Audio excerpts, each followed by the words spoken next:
Hi everyone, thank you for being here. We're going to have an exciting topic which has become pretty much front of mind in the last 12-18 months, which is the convergence of TradFi and DeFi. We're lucky to be joined today by Cuy. He is VP and Head of Crypto at Visa inside the FinTech Product Organization. Cuy is actually one of the most active proponent of the fact that the future of traditional finance services and workflows will be based on-chain. Right? So beyond his main role at Visa, he's also part of the World Economic Forum Global Future Council on cryptocurrencies. He's also a member of the advisory group on the Digital Dollar Project. He comes from the startup world. He was at TriOP, which got acquired by Visa in 2015. So Cuy, thank you for joining us. It's great to be here. And in San Francisco, I had the pleasure of being in Tel Aviv for Starkware sessions back in February. And so, love to have developer events here in SF in the Bay Area. And amazing to see the talent that came out. Yeah, agreed. So one thing we wanted to contextualize is when you look at what happened in 2022, where we saw TradFi becoming very vocal in not just their blockchain ambitions, but the work they were actually doing, and in some cases that they had been doing for many years, just not making noise about it, right? And two examples in the case of Visa were notably work around the execution of card payment on stablecoin rails, right? Something absolutely key when you think about where the payment rail is doing. They've also been very vocal about account abstraction from a technical architecture standpoint, from how it fits in the context of a day-to-day life, accessing services that are technology efficient, without realizing that you are using in the background very complex technology, right? So the way I wanted to open was like, could you walk us through top-down the Visa strategy when it comes to blockchain, and notably in light of all the noise that went out of the ecosystem last year, how has that strategy adapted if there's been any adjustment? So one of the benefits that we've had is we actually started working on crypto in public blockchains all the way back in 2018. And so 2018, 2019, and when you compare the bear market of the past year to back then, like there was a real question, would anything exist beyond Bitcoin?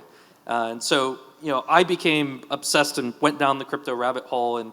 And what I found was that, if you talk to people in the payments ecosystem and you ask them about, crypto in 2018, 2019, all there was Bitcoin. And they're like, it's too slow, it doesn't scale, 5 transactions a second.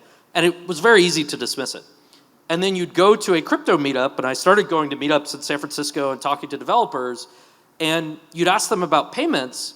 And what I realized is very few people actually knew how Visa worked. They didn't actually know how payment ecosystems operated.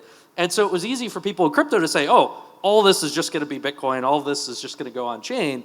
And so it seemed very clear early on that the future is going to be some intersection of the two. And as the space started to grow, we really just started with fiat on-ramps and off-ramps. It was very basic kind of business as usual, that there were crypto companies who were merchants. They wanted to accept cards. You need a way to get fiat in. And then there were crypto companies that wanted to issue cards.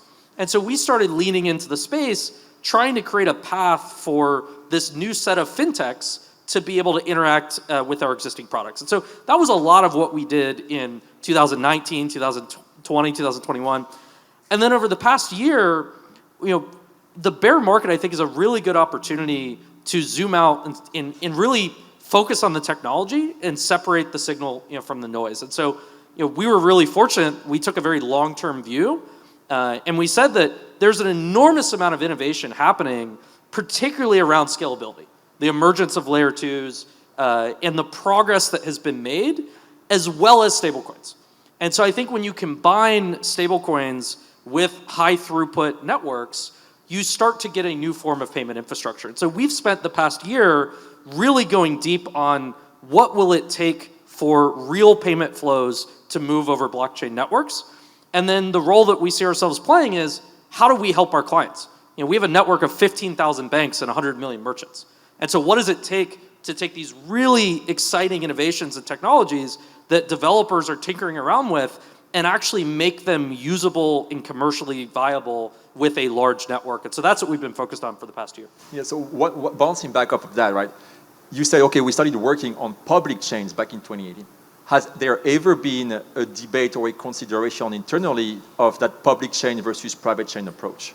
Or were you already convinced from the get-go that public chain was the way to go because the open source tech for sure would be higher quality due to network effect, right, versus whatever private company could keep behind doors? Yeah, I think this is one of the most interesting topics in TradFi and crypto and DeFi like right now.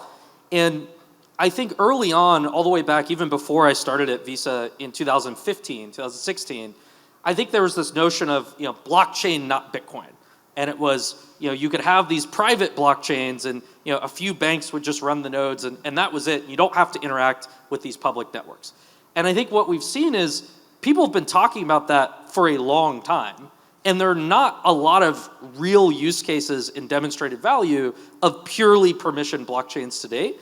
Where we saw a lot of the innovation happen, if you look at where stablecoins have happened, where DeFi, where NFTs, it's all happening on public chains. And so I don't think you can ignore the value that public chains offer and the permissionless nature of developers across the world. They're the ones coming up with the applications and the use cases. It's very hard to do that on permission chains. Now, I think that the future is going to be some combination of the two. And so I think permission chains will exist. I think one example of what we're seeing is with central banks.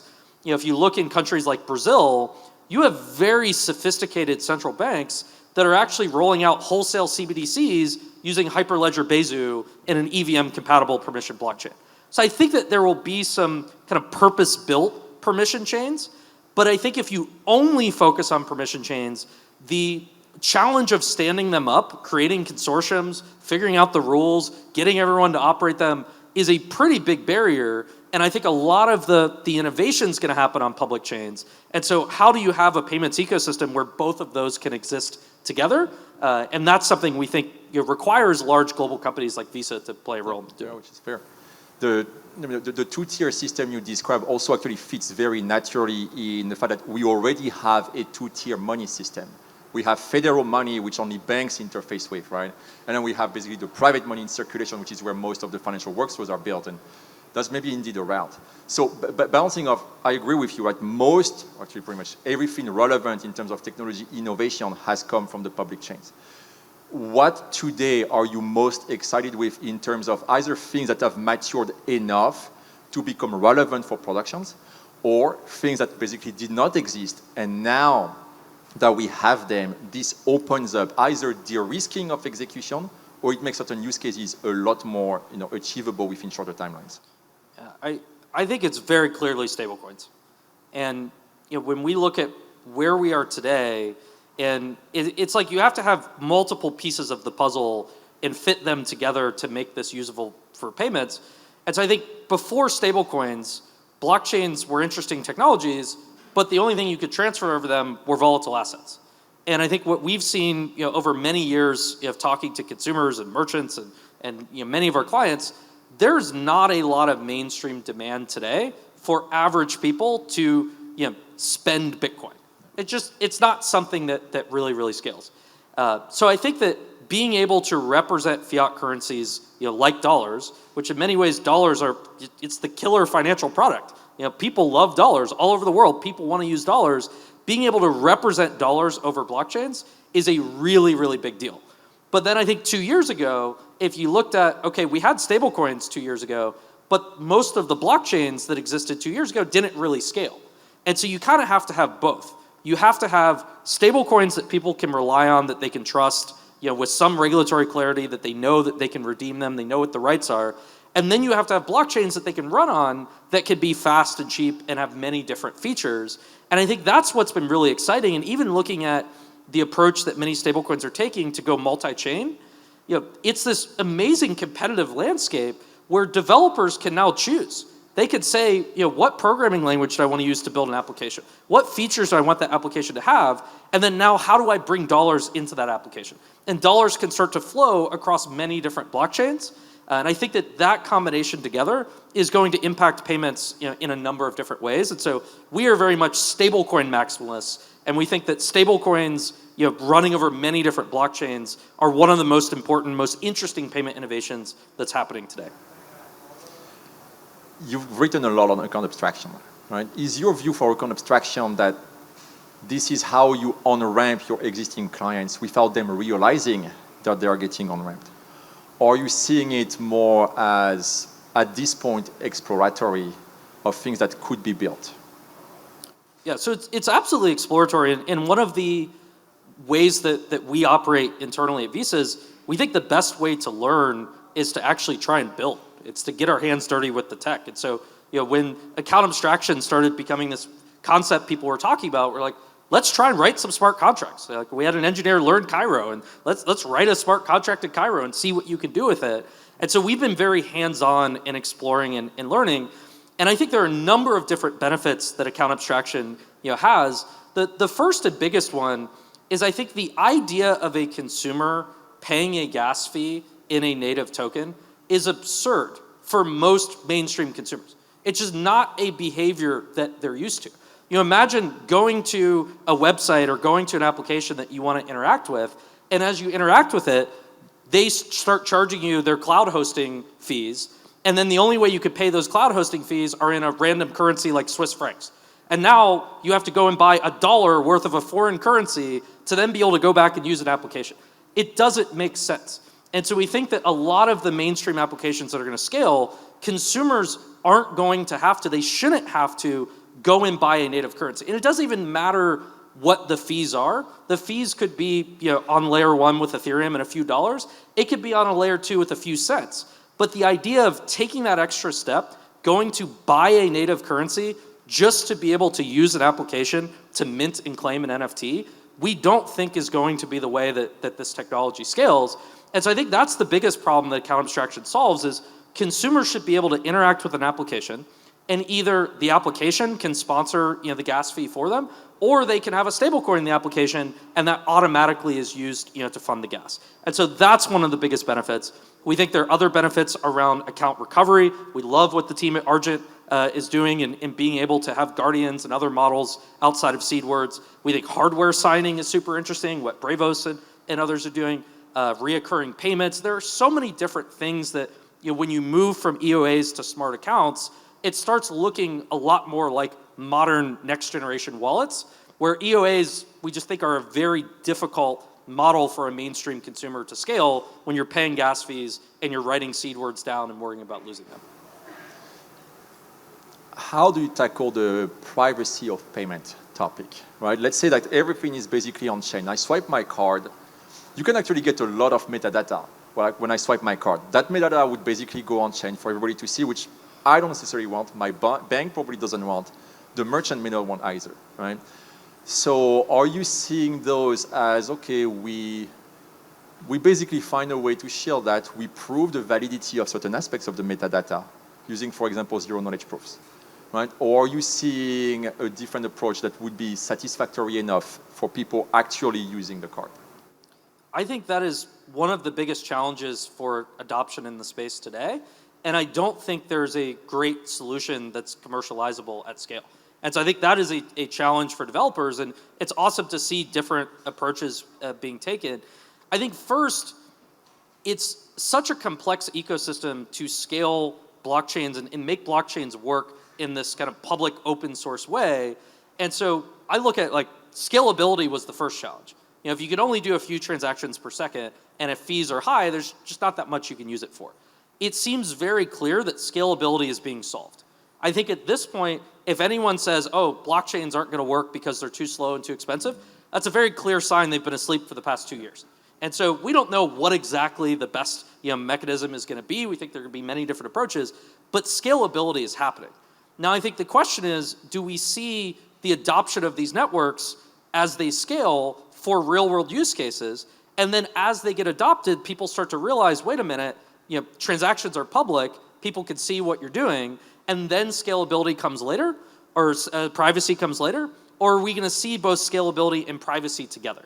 And I think it's too early to tell. And so there's not a great solution. I think for stablecoins to go from kind of early pilots and experiments And certain use cases, I think large value B2B is a little different, to consumers buying their coffee with stablecoins.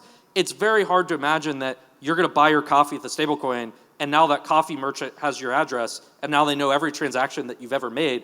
That's not a normal thing that exists in the payments ecosystem. And so I think those are major challenges that need to be solved before that happens. So talking about like use cases you guys are excited about. So within card payment, right, there is kind of like the natural one, which is I have my debit card, I'm swiping, and basically the transaction is settled. By the end of the day, cash is actually at balance, netted out at the bank within 48 hours, right? Now, for credit card payments, things get a little bit more complicated because you use both a payment product and a credit product. So I'd like to get your thoughts on between those two types of services, right? Are you for now focusing on, I'll call it the simpler one, right? Or where are you at in your thinking of basically moving credit cards and therefore moving credit risk on chain? So I think first it's really important to clarify that Visa does not issue credit cards. We do not take credit risk. We do not underwrite consumers. Visa is a global network, and we are the payment rails that banks use to issue credit cards on top of, to be able to spend. And so I think a lot of the innovation there in underwriting and new credit models are going to happen with banks, who are the ones that are taking the risk. Now, as I think about it, if you want to be able to offer a credit payment product as a bank, and credit cards are very, very powerful products, today they're very limited to places where there's mature credit scoring.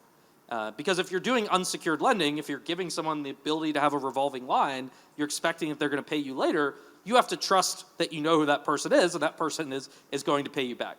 And there are many countries, many markets in the world, and many people who don't have credit scores. And then there are people who are younger who just haven't established credit yet. And so I think what's going to be really interesting to see over the next few years is there are going to be both different approaches of how do you underwrite consumers using different types of data and different types of reputation for unsecured credit. And maybe there's some types of on-chain data that become used in that reputation. And I think there are going to be other types of collateralized credit products. And so I think we're seeing that today, and we're seeing interest from some of our clients to say consumers all over the world, they could hold a little bit of Bitcoin or a little bit of ETH, and if they hold that, that becomes collateral that can be used to underwrite a loan. And we've seen many different products, whether it's DeFi or CeFi and others that have done that, but combining that with the revolving nature of a card to be able to spend. And I think it's one thing to have just volatile assets that you could be able to use as collateral. It's another as real-world assets become tokenized. And so seeing the adoption of tokenized treasury bills, there's now something like $600 million of T-bills that are issued on chain. And so if you have real-world assets issued on chain, can those then be used as collateral to be able to issue revolving lines against? And so I think we're going to see a lot of different innovation around new credit models from our clients, and we work closely with them and help them, but ultimately we're focused on the payment rails that the value moves over, whether or not that value is effectively good funds and debit held in an account, or whether it's credit and the bank is underwriting the consumer. Another kind of both product and tech question is, when you look at stable coins, right, the biggest stable coins we have today are effectively collateralized, right, by effectively buying treasury equivalents. One argument people were making looking at those is, well, how would these actually scale to the volume we need them to scale? Because they're effectively taking liquidity away from the underlying treasury market, right? So we've seen explorations where we go into algorithmic stablecoins. We've seen explorations where we're saying, well, we don't remove the liquidity. We basically create a liquid staking token equivalent, right, of the underlying treasury. From your standpoint, are you kind of like agnostic as per the technological design of stablecoin that eventually would be moving the money around? Or do you have strong preferences either based on where the tech is today or where the regulatory framework is today? I think how stablecoins are backed and designed matters a lot. And we've seen that over time.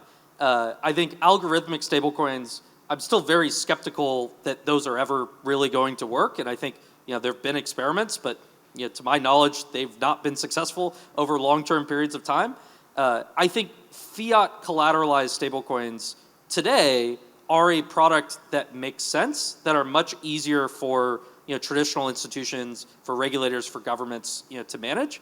I would not be surprised if there are other interesting experiments and types of stablecoin models, but I think we're much further away from a point where you could treat a stablecoin that's backed 100% by cash at a tier 1 bank and treasuries with a stablecoin that's backed by liquid staking derivatives. I think those are two very different products. And so even if they both exist in the market, I think the types of institutions and companies and use cases and the demand from consumers for one will probably be very different from the other. I do think that one of the most interesting things that we're spending time on and many others are going forward is this question around how many stablecoins will exist. Is it going to be 3? Is it going to be 30? Is it going to be 300? Is everyone going to try and create their own stablecoin? What will that look like? How much will stablecoin brands matter? Are people going to hold PayPal coins and USDC and all these other stablecoins in the wallet and have a preference for one or the other? Or are they going to be abstracted away? Are they just going to be dollars sitting in a wallet? And then what are the regulatory requirements going to be to issue a stablecoin? Do you have to be a bank in some markets? Can you be a fintech? And so we think there's going to be a lot of activity in just the fiat collateralized stablecoin ecosystem over the next few years. There will be activity in the crypto native, algorithmic and other types, but I think that is less likely to play a role in mainstream payments, at least until those are much more proven and understood.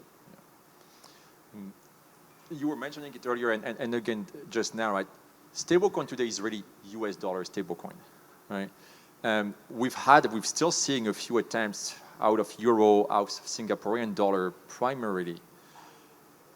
Do you think that there is a case where the notion of is it USD backed versus something else in a way becomes a separate problem, where people say, okay, this is based on stablecoin, this is essentially my main rail, and then I have a second rail, which is basically purely the FX component, where again, from the user standpoint, that becomes an irrelevant consideration, right? You pay in whatever is the most efficient way to pay without having to think about, okay, is it going to be in US dollar, in Singaporean dollar, or in British pound?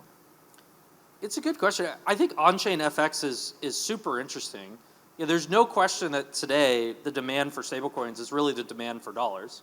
And I think for the initial use cases in crypto capital markets, most people that are trading crypto, they prefer dollars, and that makes sense.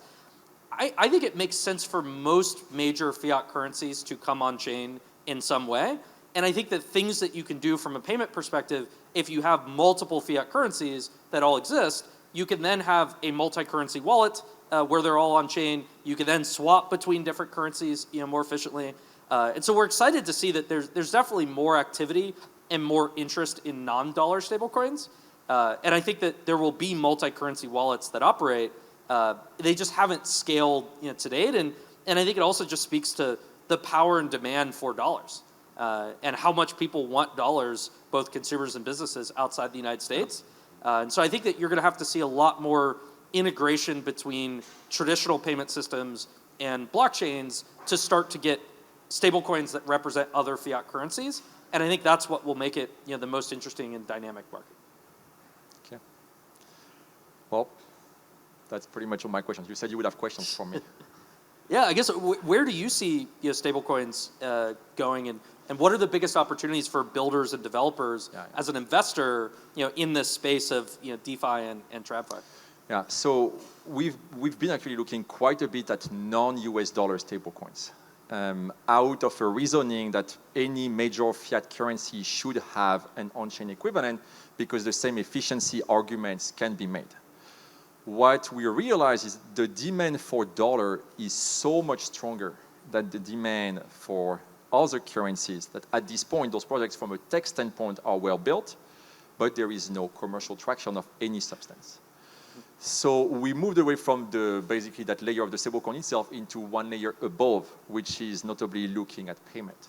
And within payment, we've been looking at both what I would qualify the on-chain native payment, people who don't want to leave the on-chain world, right? And making that more seamless, whether that's from the standpoint of being a business who has to do payroll, who has to pay invoices in stable, but also, and actually that's to me the more exciting case, everything which is peer-to-peer payment, When you look at notably emerging markets, very shallow penetration of bank accounts, very shallow penetration of cards, but very high penetration of mobile phones, right? Cards today, they don't have to be physical.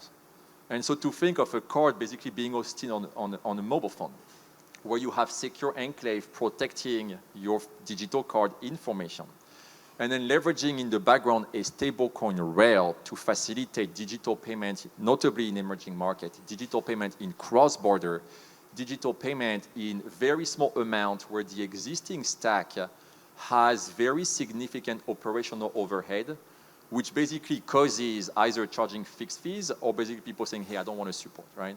So that's an area where we've been looking a lot. The challenge in terms of finding teams doing that is you need a team that's both very deep in fintech and a team that's very deep in blockchain.